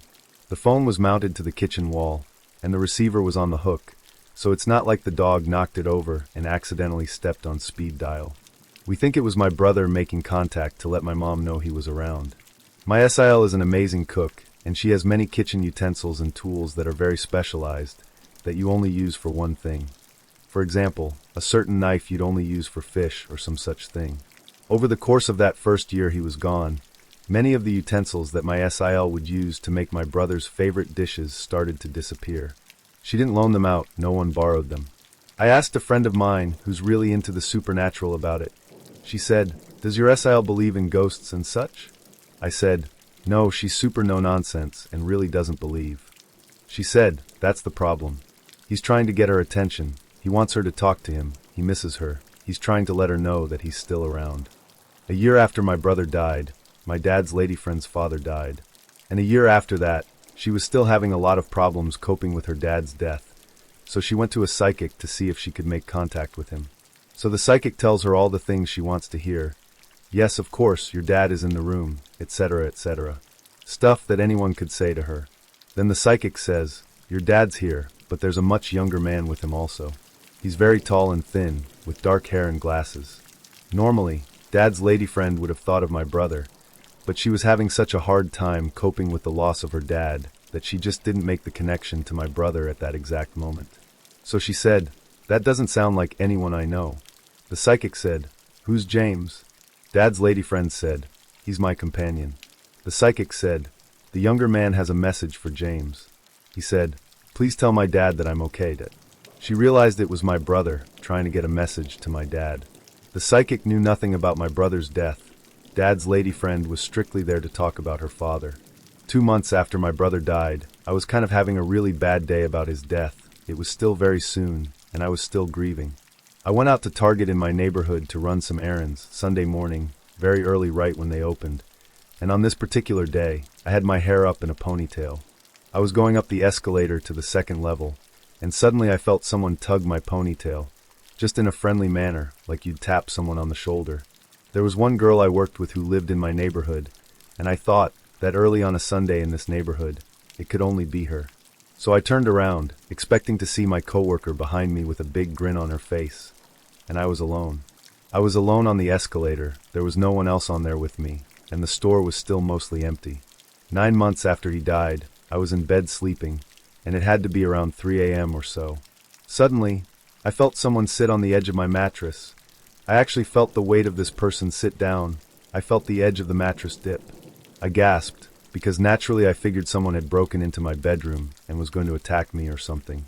I was laying on my stomach, and before I could roll over and see who it was, I felt this person lean up against me very gently, like they were trying to hug me without waking me up, and rest their cheek on my hair. I couldn't see anything, but at that point, I bolted upright and screamed, and snapped on the light. There was no one there. You guys, I swear on my life, to this day, I could feel this person lightly hugging me. I could feel their cheek against my hair. I felt the mattress dip down when they sat. It's been 12 years since he died, and to this day, there's been no way to explain any of this. Sorry this was so long for my first post, but when I saw the topic, I couldn't help but register so I could post. Back in the early 90s I worked for Domino's Pizza. When this happened I was an assistant manager, but we had to deliver sometimes too. This night, at just after 11 o'clock, I made a delivery to a house in one of our middle-income neighborhoods. I get to the house, and there is not a light on. If the porch light wasn't on, we're supposed to go to a payphone and call the number on the order. That was to prevent robberies. I never did that. I would just go ahead and go to the door. But this night, I sat in my car a minute, and I just had a gut feeling, and I always listen to my gut. So I drove back 2 blocks to a payphone and called the number. It was disconnected. I decided to wait just a minute before making the second call we were supposed to make. If they didn't answer the second time, we were supposed to go back to the store. As I stood there, I noticed a Pizza Hut drive-through, but really didn't think about it. You spot each other while on the road. I call back, still disconnected. For some reason I decide to return to the house and just see if someone comes to the door. I get back and realize the Pizza Hut car is sitting in my driveway. I think, what the hell? I turn in the long driveway that is lined on the left side by tall evergreen tree/shrub things. I immediately notice there is something big on the ground next to the open driver's door of the Pizza Hut car. I pull up behind him and park and realize that it's the driver. I decide he must have had a heart attack or something, so I run up to see what I can do to help. When I get to him, I realize his skull has been caved in so bad, I can actually see his brains. I run back to my car and lock the door. I drive like 90 miles per hour those 2 blocks to the payphone and call the cops. Then I call my store and tell them what is going on and have them call Pizza Hut. I wait for the cops to come through and I go back. Eventually the detective comes over to talk to me. He tells me that first in the bushes next to the driveway, they found a realty sign, the power is off, and the house is completely empty. They also found 2 sets of footprints in the bushes. It appears they ordered from both places and waited for whoever got there first to rob. I was first, but because I didn't get out of the car, they had to wait on Pizza Hut to show up. If only I got out of the car the first time, that would have been me laying on the ground dead. For some reason, a gut feeling perhaps, I did not do what I normally did. I never knocked on another door without the front porch light on, unless I knew the customer really well. Another story to add, I had freshly turned 18 and was working a closing shift at a small cafe in a grocery store. One of my regular customers comes in, Tom. Tom was a hugger. He'd come in and call out, "Where's my girls?" And we'd all have to awkwardly hug this 80-year-old man while he whispered, "God bless you," in your ear. I hated Tom. He always held on a little too long and whispered a little too close. On this shift, I was closing alone, and Tom came in at about 4 p.m. Not unusual, I dealt with the creepy and got him his coffee and bagel. He was with his wife this time. She was sweet but tired looking. He started asking me questions as I worked. What do I have to do at night? Is it hard closing alone? What time am I off? Do I ever get scared walking to my car in the dark?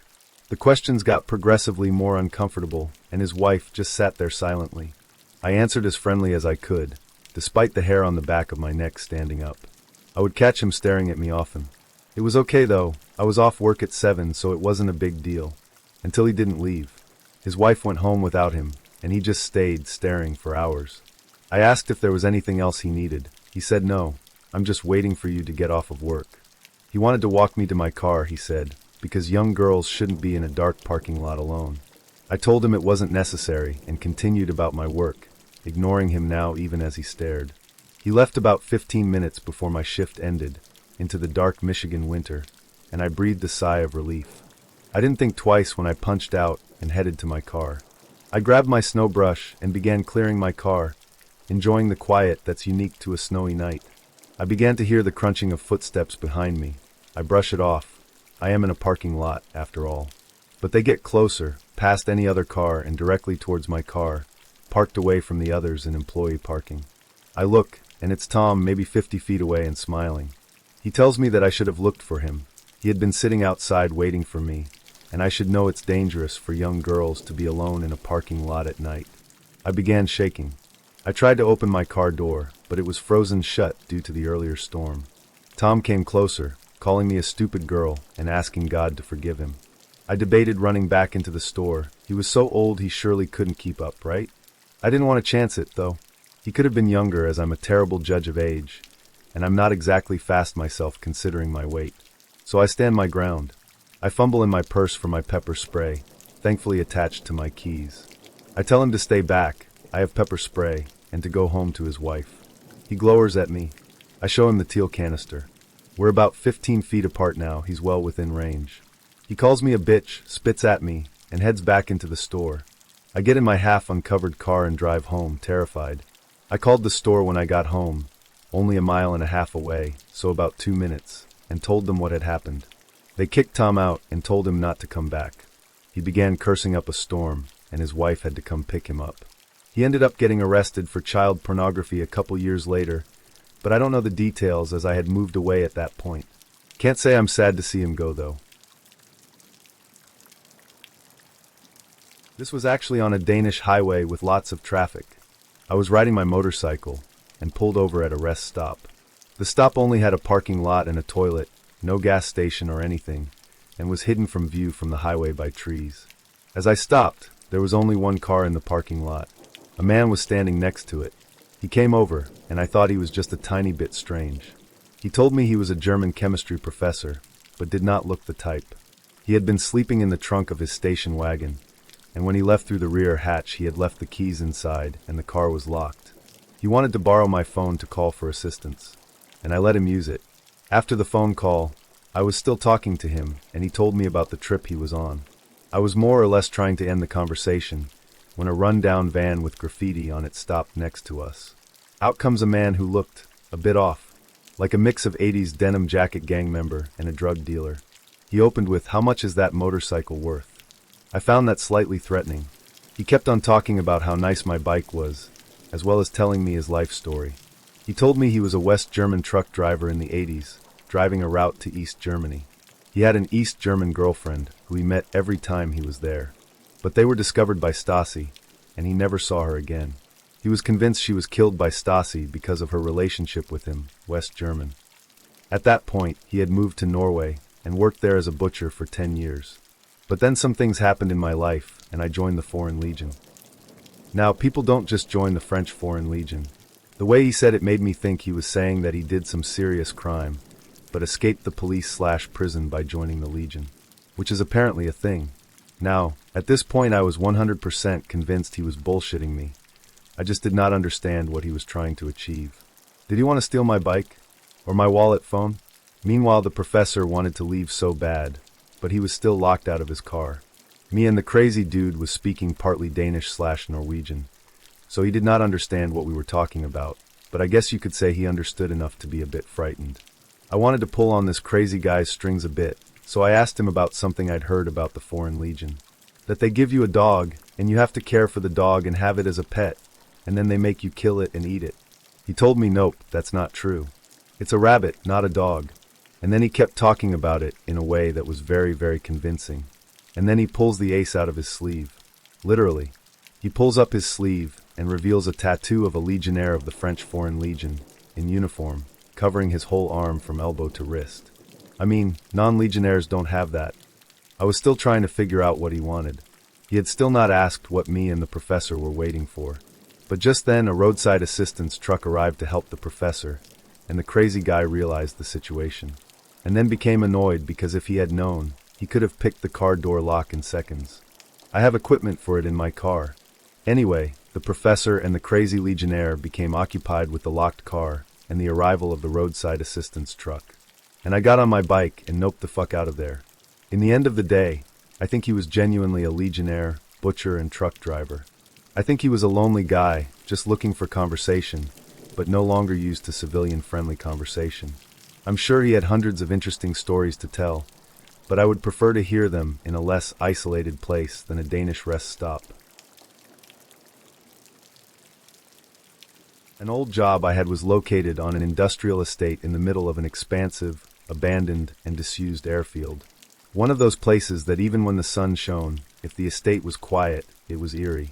It was a small business, and because of the nature of the work, the main bulk got done in the morning, leaving the afternoons quiet and therefore only manned by 1 or 2 members of staff. On this particular day, it was just me as my colleague was out at a meeting.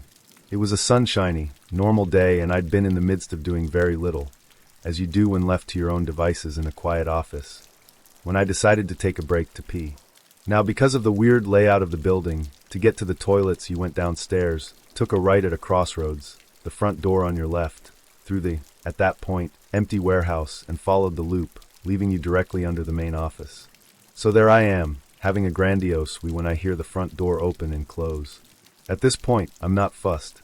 My colleague is due back in, so it's most likely them, and if it's not, it'll be one of the drivers anyway who quite often pop in and out. As I finish up and flush the toilet, I peer out the small window behind the loo to scout our section of the car park and just see who's arrived. Only there's no cars bar mine. That's kinda odd, and I'm a little unsettled, but I shake the feeling off by figuring it's a nice day. Could just be a driver has walked round. As I move to the sink and start washing my hands, the floorboards above my head start making the very familiar creaks and groans of somebody ascending up the stairs, and I can tell exactly where they are by the sound of which stair they're putting weight on. So somebody's definitely in and heading to the office. For some reason, the weird, unsettling feeling of earlier starts coming back over me. So I finish up doubly quick time and come out of the toilets, just as the main floorboard of the office creaks. I'm calling out all the time as I take the loop back around and through the warehouse. As I reach the bottom of the stairs, there's nobody on them, and as I say, all the time I've been walking I've been calling out, figuring whoever it is would most likely stop and hang back to wait for me. But there's nobody. Now really creeped out, at the foot of the stairs I call out again, just in case they haven't heard, expecting somebody to poke their head around the main office door. Nobody does. There's just silence. By this point, I'm petrified. I'm on my own in the middle of nowhere, and somebody has decided to play peekaboo in this building. With my heartbeat pounding in my ears, I take the first few steps. Alongside the stairs, there's a downstairs office and a small window that allows you to peek into the room. I check that. There's nobody in there. I carry on up, now fully on guard. At the top of the stairs, there's another crossroads. Main office on the right, conference room, with shut door, on the left. I reach the landing of the stairs, fully tensed, with my keys in between my closed fist. I turn the corner. There's nobody there. The office is empty, but I have 100% heard somebody come in, and up the stairs. The door is so heavy that the sound of it opening or closing is unmistakable, plus the same for the floorboards, which always give away someone's movements. All the hairs on the back of my neck stand up. The only place somebody could be is directly behind me, in the closed-door conference room, and there's no way I'm opening that. The room is massive and pitch black. I leg it downstairs just as my colleague pulls into the car park. I explain the whole thing to him, and together we brave the conference room. He pushes the door open. I hit the lights. Nobody. We scour the warehouse, even though there's no way that somebody could have got out. The shutter doors are down and locked. We check every room, everywhere. Nobody. To this day, it's the creepiest thing that I ever experienced in the building. I know what I heard. There was no way it could have been wind or heating, because the floorboards make specific noises when people are on them. I'd know. I'd heard them enough times. There was no way that anybody could have gone past me, whether in the warehouse or not, as the corridor is so small I would have seen them, or heard the door click again when they left. I've got no explanation, all I know is what I heard. I used to work at a coffee place. We opened at 5 in the morning, but we were there at 4:30 to set up. We closed at 8 p.m. and left by 8:30 or 9, depending on when we finished cleaning up. One night a week was a deep clean session, so we'd leave closer to 9:30 or 10.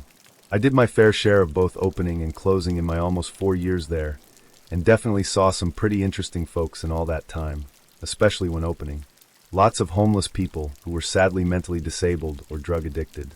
We were in a part of town that was not as nice as it used to be.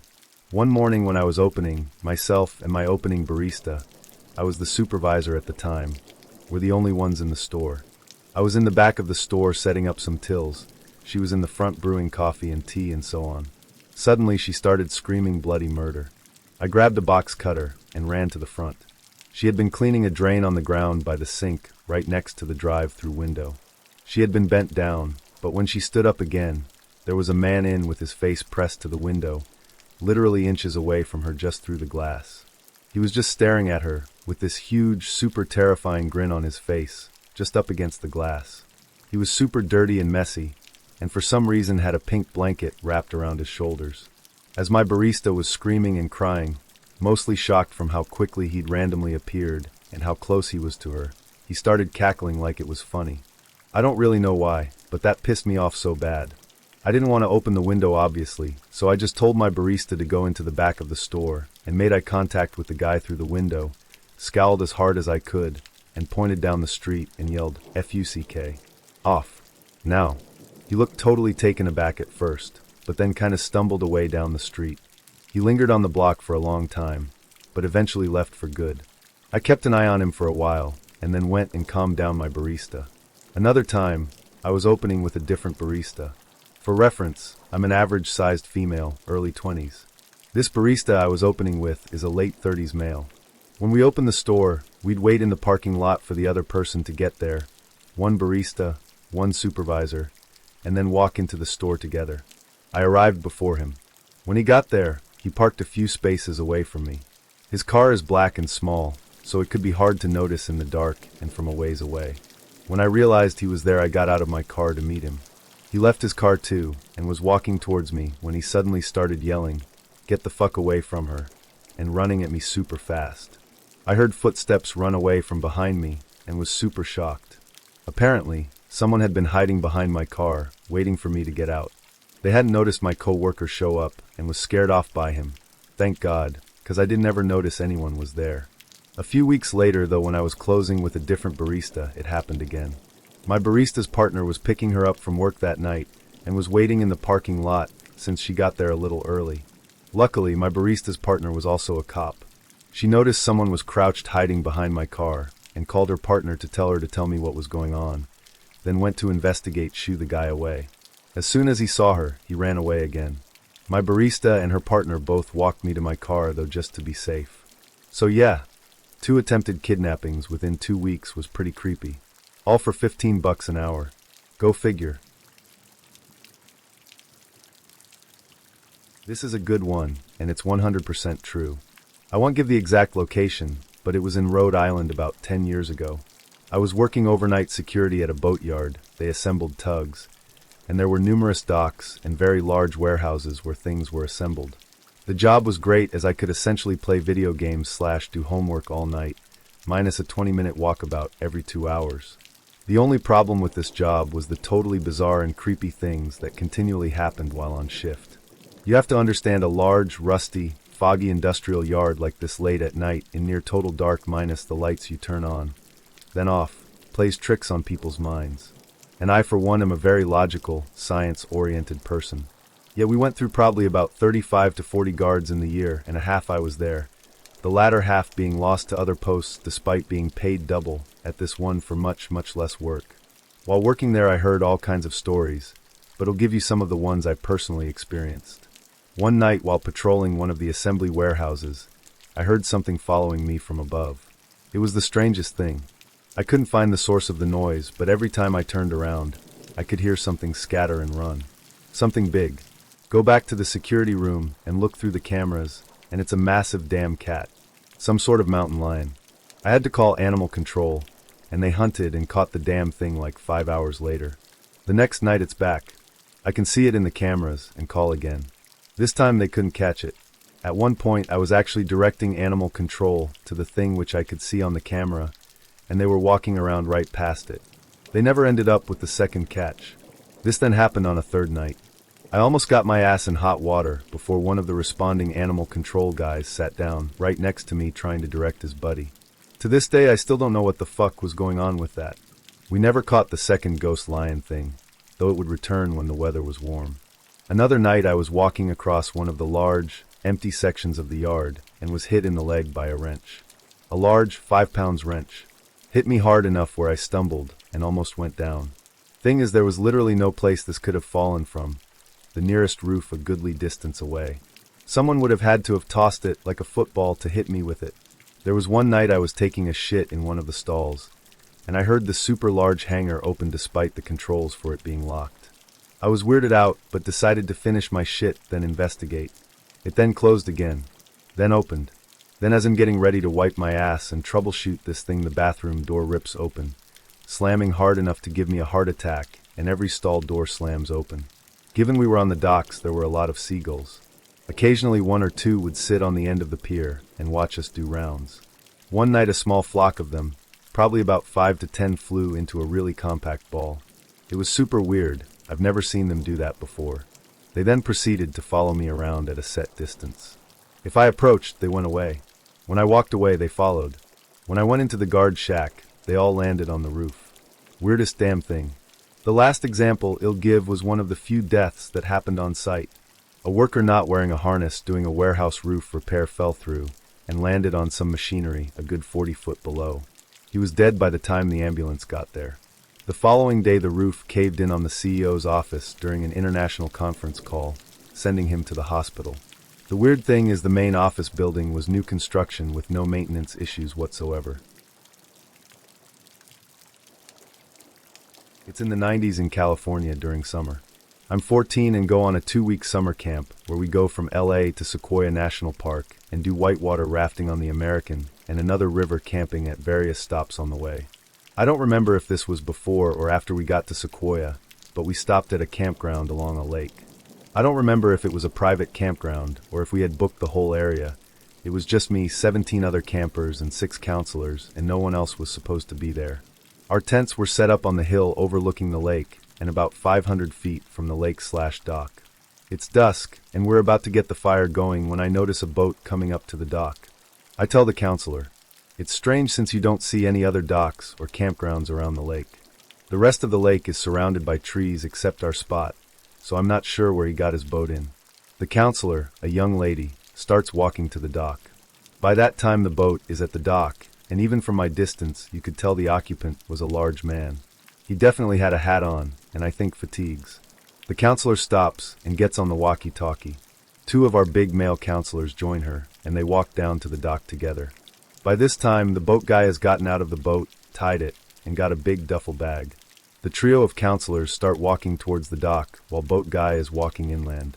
Even before they get close, the counselors seem to stop and talk among themselves.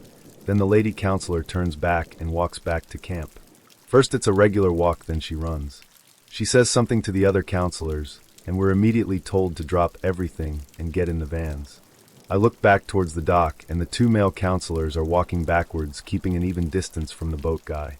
By the time I get buckled up in my van, the 2 male counselors run up and get into their assigned vans, and we book it. The counselors won't tell us what's going on, but we arrive at the nearby town and order dinner. 2 of counselors go off somewhere we don't know, but later they arrive with a police car. After dinner, the cop escorts us back to the campground, where there's 2 park ranger trucks and 2 rangers with long guns are out there patrolling the area and checking our tents. We're told to move our tents into a tight circle and go to sleep, but no one slept since you could hear the rangers and counselors patrolling and shining their lights around. At morning, we make breakfast, pack up and leave. The counselors said the boat guy warned of bear sightings, but I don't buy it. Regardless if it was bears or some crazy guy, I'm still pissed they took us back to spend the night. But maybe it was because the closet town, where we ate at, was tiny and couldn't accommodate us, and we left all our gear at the campground. The real kicker is that several of the campers said some of their clothing was missing when we got back. No valuables, just clothing. There's a tunnel called the Sensabaugh Tunnel in Tennessee. It's not a very long tunnel, like you can see the other end of the tunnel during the day, but at night, some people say it turns into a dark portal for the paranormal or the demonic, especially on a full moon. The entryway of the tunnel is completely graffitied out due to it being abandoned. Graffiti words like portal to hell and Satan's bunghole are all the typical graffiti you'd normally see in places like downtown Detroit that covers the tunnel inside and out. However, what really makes it stand out is all the paranormal activity that's been reported from it. Apparently that tunnel has a bad history of crime and murders that it has been used for. Everything from screams, ghosts, noises, including laughter of little kids, can all be heard emanating from darkness of the tunnel. The darkness at night is completely black, much darker than the surrounding dark of night, much like walking straight into a black hole. The stories of this place keep getting weirder. One famous story was one I heard a while back. Some guy decided to go drive himself to the tunnel and wanted to keep it parked in there on a full moon, with the car covered in baby powder.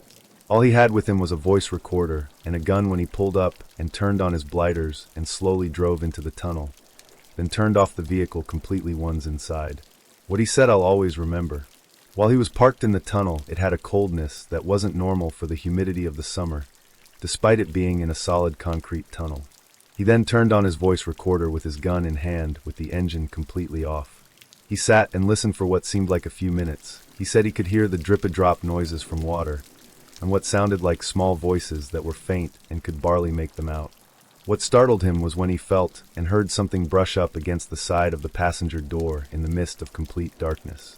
He jumped so badly he dropped the recorder to the floorboard and rushed to turn back on the car. It didn't start. He kept turning the ignition key and nothing. Battery acted like it was completely dead. He now started to panic and grabbed his phone for light. He looked at it and he apparently forgot to charge it, so it had a little less than half a charge on it with a dead signal, though good enough for a light source. He turned on the light from his phone, and he could see his breath in the car as he began to breath heavy. He kept desperately trying to get his car to start while making sure his doors were locked. He said he just sat there with the gun in his hand for what felt like hours, panicking, watching the life from his phone slowly die. He knew he was going to have to get out of this car and look under the hood or run like hell. He had to do it quick to cause his battery life was almost dead along with his only light source. He said he felt like just leaving the car in there and running for his life. He knew the tunnel wasn't that long. If he was fast, he could make it. He decided to turn off the light to think about it some more with his breath, and the drops of water falling from the tunnel being the only thing he could hear. He then held his breath to listen, and to make sure no one else was outside. He swore he heard faint laughter like giggles with his gut screaming at him to stay in the car. He turned the key one last time with a prayer, and it turned on with a loud vroom. He put the car in reverse and floored it till he was out. He said he was hitting the steering wheel and shouting in victory while he got the hell out of there. Once he was at a safe enough distance, he finally got out of the car, but what he found made him shit a brick. The baby powder that covered his car was now full of tiny, small hand prints from front to back.